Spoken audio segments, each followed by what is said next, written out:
The unit of analysis is the thing you are analyzing and making conclusions about. It is the level at which each row of data should represent one unit, and it is the level at which your statistical statements should be true. If you mix this up, the analysis can look correct on the surface but produce incorrect conclusions because you are effectively counting the wrong thing. In plain terms, the unit of analysis answers: are we analyzing people, visits, claims, tests, episodes, schools, clinics, counties, or time periods? For example, if your goal is how many people experienced an outcome, then the unit should be people, not visits. If your goal is how many events occurred, then the unit might be events or episodes, not people. A common mismatch happens when data contain multiple records per person. Many real datasets are naturally event-based, meaning one person can appear multiple times. Examples include healthcare claims: one person has many claims; electronic health record data: one person has many encounters; program data: one person has many sessions; and workforce data: one employee has many shifts. If you treat each record as if it were a separate person, you inflate your sample size and can make your results look more precise than they really are. For example, if one person has 12 visits and another person has 1 visit, and you analyze visits as if they were people, that one frequent visitor can heavily influence the results. Another example, if you are estimating a percentage of clients served, counting multiple visits per client can accidentally turn into a percentage of visits with service, which answers a different question. There are many situations where the correct unit is not the individual person, even if people are involved. Sometimes the unit is a site or group because the decision or intervention happens at that level. For example, if a policy is adopted by clinics, the unit might be clinics, especially if you're comparing clinic level rates before and after adoption. In education or training, the unit might be classes or schools if the program is delivered to whole groups and outcomes are measured in a way that is not independent within each class. In operations, the unit might be weeks or months if you are monitoring a process over time, like average turnaround time per month or defect rate per week. In those cases, treating each individual record as independent can hide the fact that outcomes are linked within the same clinic, school, or time period. Sometimes you need to choose between multiple reasonable units, and the right choice depends on the question. For example, you might ask, what proportion of people had at least one emergency visit? Unit equals person versus how many emergency visits occurred. Unit is visit, event. In service delivery, you might ask, what proportion of clients completed the program versus what proportion of sessions were delivered as intended? Unit equals session. In quality measurement, you might ask, what proportion of patients received a recommended test versus what proportion of eligible visits included the test? Each is valid, but they are not interchangeable, and switching units changes the meaning of your denominator. Getting the unit of analysis correct also determines how you should structure the data set and which statistical methods are appropriate. If the unit is person, you often need to collapse or summarize multiple records into one person-level record. For example, any event occurred, number of events, first event date, or average value across visits. If the unit is event, you need to define what counts as a distinct event and how repeat events are handled. For example, multiple claims on the same day might represent one episode. If the unit is time, you need consistent time intervals and clear rules for assigning events to periods. If the unit is site, you often need site-level denominators and risk adjustment considerations. This is why unit of analysis is not just a technical detail. T is the anchor that keeps the research question, the data set, and the interpretation aligned. Dependence means observations are related to each other in a way that violates the idea that each row is fully independent. Independence is a common assumption in basic statistical tests, and it means that knowing one observation tells you nothing about another. In real-world data, that assumption is often false. When observations are dependent, they tend to be correlated, meaning they move together more than you would expect by chance. This matters because many standard methods act like you have more unique information than you actually do, which can make confidence intervals too narrow and p-values too small. In plain language, dependence can make results look more certain than they really are. A common form of dependence is repeated measures, where the same person is measured multiple times. Because measurements from the same person share biology, behavior, environment, and history, they tend to be more similar to each other than measurements from different people. Examples include blood pressure measured at multiple visits, symptom scores measured weekly, or lab values measured monthly. In program settings, repeated measures show up as multiple sessions per participant, multiple check-ins, or multiple follow-up contacts.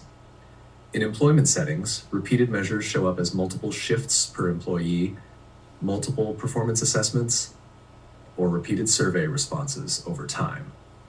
Treating each of these repeated records as independent can inflate certainty because one person effectively contributes with many rows that all partially reflect the same underlying individual. Another common form of dependence is clustering, where individuals are grouped within higher level units like clinics, schools, teams, neighborhoods, or families. People within the same cluster share common influences, such as the same staff, policies, environment, resources, or social context. For example, patients within the same clinic may have similar care protocols and documentation practices, which affects outcomes and measurement. Students within the same classroom share the same teacher and curriculum, which influences performance. Employees within the same department share management practices, workload patterns, and culture, which can influence outcomes like turnover or injuries. Even if you have one observation per person, outcomes can still be correlated within clusters because the environment links them. Time can also create dependence, even when you think observations are separate. When data are collected over time, nearby time points often resemble each other because systems and behaviors do not reset each day. This is called autocorrelation, meaning values at one time point are correlated with values at nearby time points. Examples include weekly counts of events, monthly rates, or daily service volumes. If a process changes slowly, or if seasonal patterns exist, then consecutive months are not independent. Another example is an outbreak or surge that creates sustained high values for multiple weeks. In operations, staffing shortages or system changes can create prolonged shifts in performance metrics. Treating each time point as independent can make trends look more statistically convincing than they truly are if the correlation is ignored. There are also dependence structures that come from networks and relationships. Family members share genetics and environment, so outcomes can be correlated within families. Social networks can spread behaviors, which makes connected individuals more similar than disconnected individuals. In workplace settings, teams can influence each other through shared leadership or peer behavior, creating similarity within teams. In community settings, shared resources and geographic proximity can create spatial correlation, meaning nearby areas have more similar outcomes than distant areas. For example, neighboring counties may share hospitals, transportation patterns, or economic conditions that influence health outcomes, making geographic units correlated rather than independent. Recognizing dependence changes what you do analytically. Instead of using methods that assume independence, you use methods that explicitly account for correlation or clustering. Examples include mixed effects models, also called multi-level models, generalized estimating equations, cluster robust standard errors, and time series models. Even simple adjustments like analyzing at the cluster level or summarizing repeated measures per person can reduce the problem. For example, instead of analyzing every visit separately, you might create one row per person and define whether the person ever experienced the outcome, or you might analyze rates by clinic rather than individual outcomes if the intervention was clinic level. The correct approach depends on the question, but the key is that dependence should drive method choice. Ignoring dependence can cause practical harm because it can lead to incorrect confidence in findings. A small difference might look statistically significant simply because the analysis treated thousands of correlated records as if they were thousands of independent people. For example, analyzing claims as independent can exaggerate precision because one person can generate many claims. Another example, analyzing student test scores without accounting for classroom clustering, can make a curriculum change look more effective than it really is. In time-based monitoring, ignoring autocorrelation can make normal seasonal swings look like meaningful shifts. Recognizing dependence is therefore not a niche technical point. It is a core step in making results trustworthy. Data shape refers to how the same information is organized into rows and columns. The two most common shapes are wide and long. In wide format, each unit, often a person, appears in one row, and repeated measurements are stored in multiple columns. In long format, each unit can appear in multiple rows, with one row per measurement occasion and a variable indicating time or occasion. These are not just cosmetic choices. The shape affects what is easy to calculate, what models you can fit, and how likely you are to make mistakes with repeated measures. Choosing the correct shape is about matching how the data behave to how the analysis expects to receive them. Wide format is often easiest for simple summaries when there are only a few repeated measurements and you want to compare specific time points. Examples include baseline value and follow-up value in 2 columns, or pre-test and post-test scores in 2 columns. In a training evaluation, wide format might be 1 row per participant with columns like score pre and score post. In clinical settings, wide format might include baseline blood pressure and 8-week blood pressure. In operations, wide format might include performance in quarter 1 and quarter 2 as separate columns for the same site. Wide format makes it straightforward to compute change scores, post minus pre, or to compare paired values when derived because the 2 time points sit side by side. It also makes it easy to see missingness patterns at specific time points, such as missing follow-up but present baseline. Long format is often best for modeling and for anything involving many time points, irregular measurement schedules, or time-varying exposures. In long format, you typically have 1 row per unit per time point, with columns for unit identifier, time, and the measured outcome. For example, one participant measured weekly for 12 weeks would have 12 rows, each with the week number and the outcome.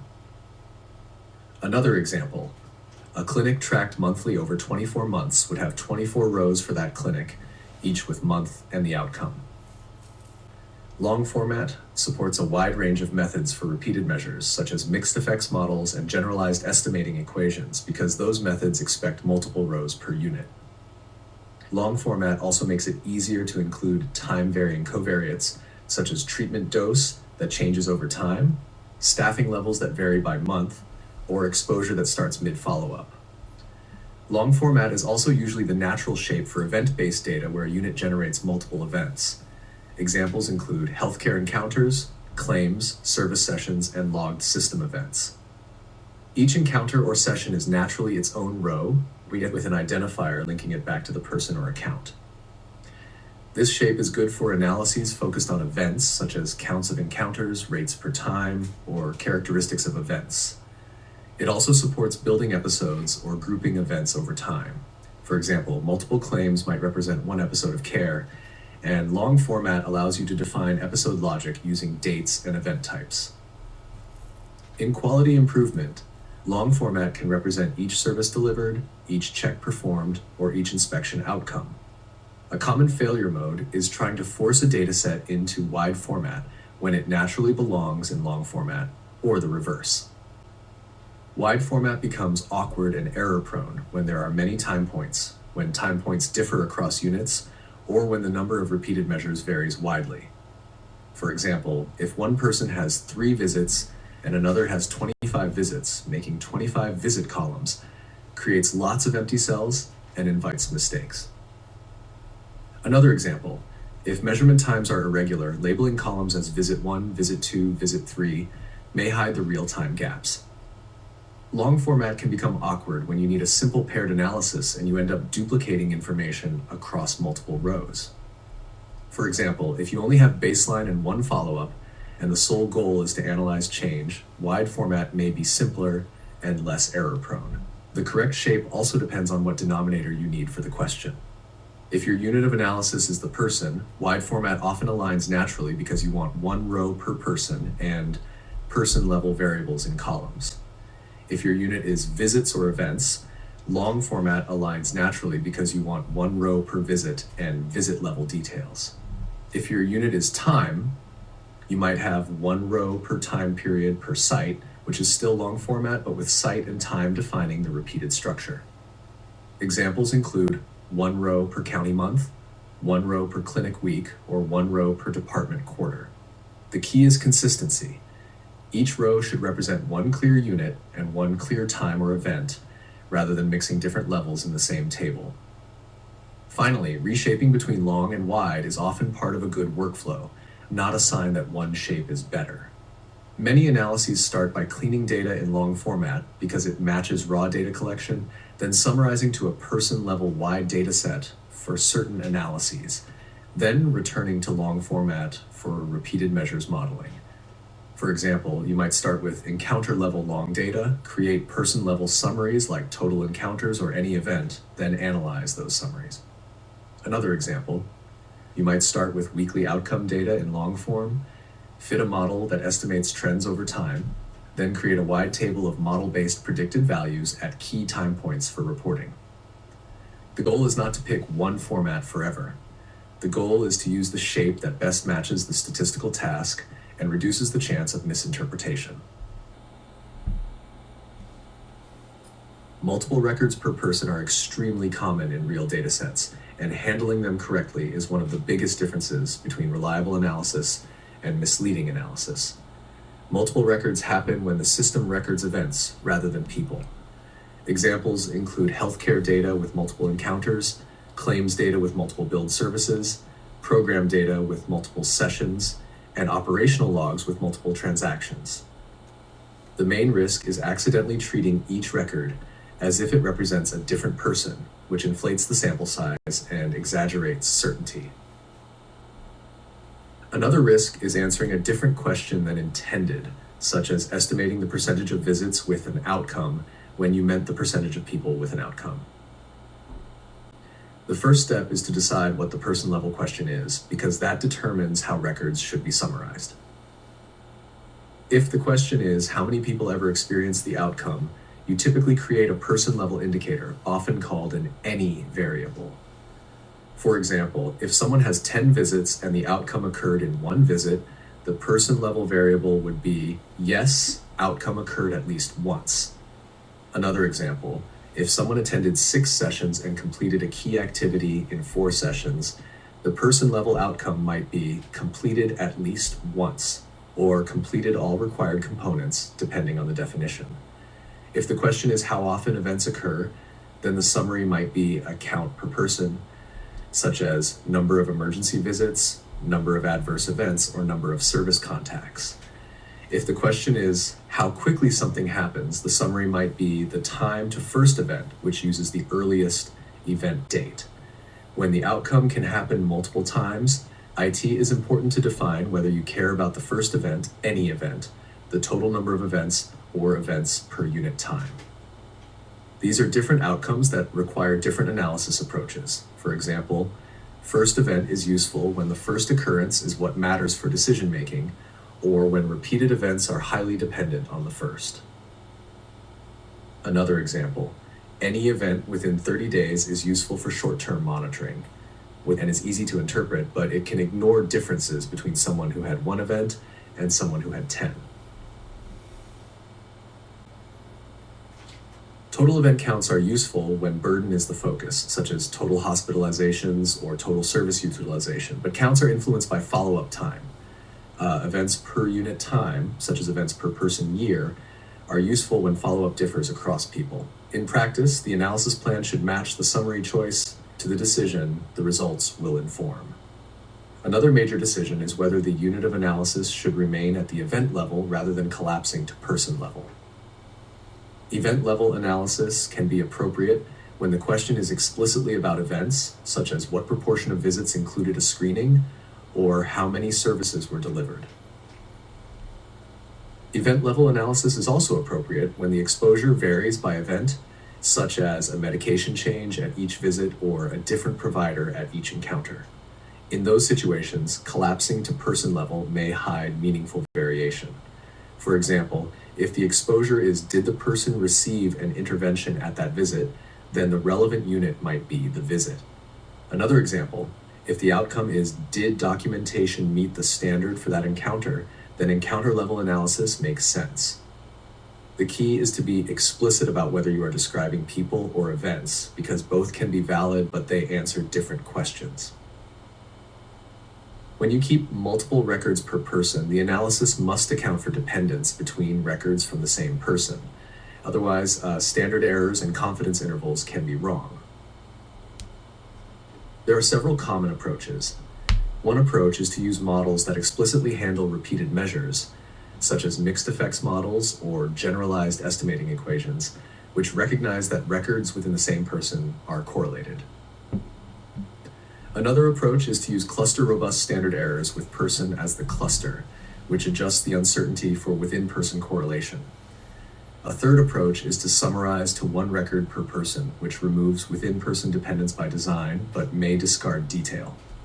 Examples show why this matters. If one person has many visits, their records are not independent. Analyzing them as independent can cause overstated precision. If a subset of people generates most of the records, event-level results can reflect the behavior of a small number of high-frequency users, more than the typical person. Multiple records also raise practical issues in defining denominators and avoiding double counting. For example, if a person has multiple services on the same day, are those separate events or one episode? If a person has multiple claims for the same procedure, does that represent repeat services or billing artifacts? If a person switches exposure status over time, do they contribute to both exposure groups, and how should that be handled?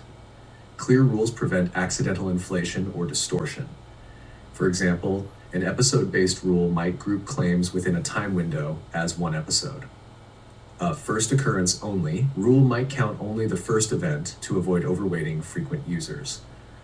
A time-varying exposure rule might allow a person to contribute follow-up time to different exposure states depending on when the exposure changed. Each choice should be consistent with the question and documented clearly. Finally, multiple record data often benefit from producing two complementary summaries, person-based and event-based. Person-based summaries answer questions like how many people were affected, which is often essential for equity, planning, and outreach. Event-based summaries answer questions like how much workload or burden occurred, which matters for capacity and resource allocation. For example, person-based might show what proportion of people had at least one emergency visit, while event-based shows the total number of emergency visits and how those visits are distributed across people. Another example, person-based might show what proportion of participants completed at least one module, while event-based shows total sessions delivered and the average number of sessions per participant. Using both can prevent misleading conclusions because a small proportion of people can generate a large share of events, and that difference matters for interpretation. Visits are one of the clearest examples of how data structure can mislead if the unit of analysis is unclear. In visit-level data, one person can contribute many visits, and each visit can have different services, measurements, and outcomes. If the question is person-focused, such as what proportion of people experience the outcome, then the analysis should not treat each visit as a separate person. A correct person-level approach might create one row per person with a variable like had at least one visit with the outcome. In contrast, if the question is visit-focused, such as what proportion of visits included a screening, then visit-level analysis is appropriate and the denominator is visits, not people. Multiple examples show how this changes meaning. 20% of visits had a screening does not mean 20% of people were screened, because some people may be screened repeatedly, while others are never screened. Similarly, 10% of visits had an adverse event does not mean 10% of people had an adverse event, because a few people could account for many events. Schools are a strong example of clustering and why independence assumptions can fail. Students within the same school share environment, policies, staff, and community context, so their outcomes tend to be more similar than students from different schools. This means student-level data are nested within school-level structures. If a program is implemented at the school level, such as a new curriculum or school-wide policy, then students in the same school are not independent with respect to that intervention. In that setting, analysis often needs to account for school-level clustering, either by using multi-level models or by analyzing school-level summaries. For example, you might compare average outcomes by school or model student outcomes with a random effect for school to capture shared influences. Another example is when schools differ in baseline resources. Comparing student outcomes without accounting for school context can confound the program effect with school-level differences. Clinics are similar to schools, but often have additional layers of complexity because measurement and documentation practices can differ by clinic. Two clinics might treat the same condition but record it differently, screen at different frequencies, or have different follow-up patterns. That creates correlation within clinic and also measurement differences that can mimic true outcome differences. For example, one clinic might appear to have higher rates of a condition because it screens more often or records diagnoses more consistently. Another example, one clinic might have more complete follow-up data because it has better retention systems, which can make outcomes look better simply because outcomes are observed more consistently. When clinic is part of the data structure, analysis choices often include cluster-robust methods, multi-level models, or standardization strategies that make comparisons fair. The unit of action also matters. If a policy is implemented at the clinic level, then clinic-level analysis or cluster-aware analysis becomes essential. Counties and other geographic units illustrate group-level measurement and spatial correlation.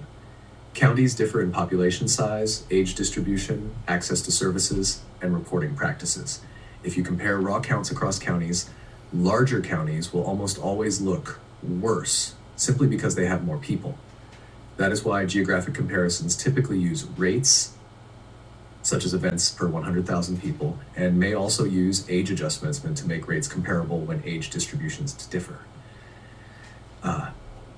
Another example, if one county has an older population, it may have higher hospitalization rates, even if underlying risk is similar, so adjustment matters. Counties also tend to be spatially correlated. Neighboring counties share hospitals, commuting patterns, and economic conditions, so their outcomes can move together. This means that treating each county as fully independent can be misleading when interpreting patterns on a map or when estimating uncertainty. These examples also show why it is often useful to analyze more than one level at once. Many questions require both individual level and group level information. For example, you might want to know the person level probability of an outcome while accounting for clinic level differences in practice patterns.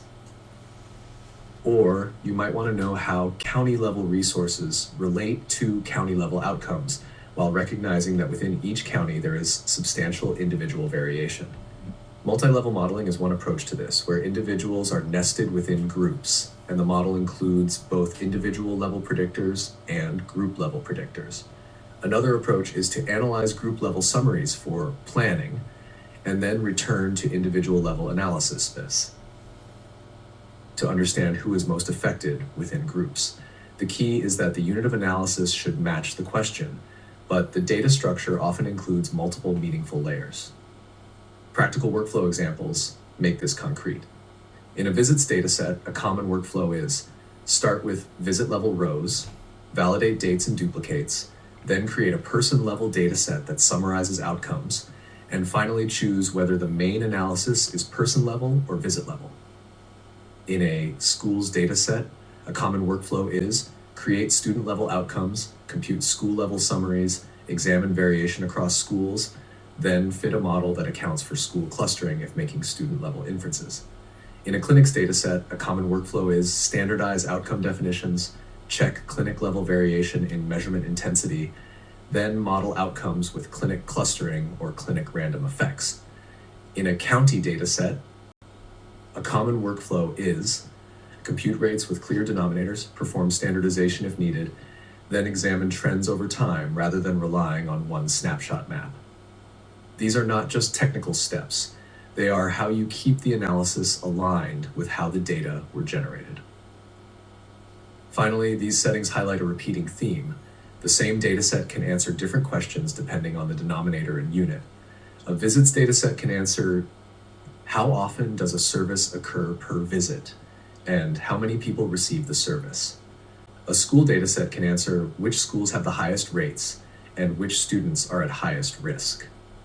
A clinic dataset can answer how do clinics differ and what predicts outcomes within clinics. A county dataset can answer where is burden highest and how do county level conditions relate to outcomes. Biostatistics is about making those choices explicit, matching the analysis to the correct unit, and presenting results in a way that prevents a reader from confusing events with people, groups, with individuals, or association with cause.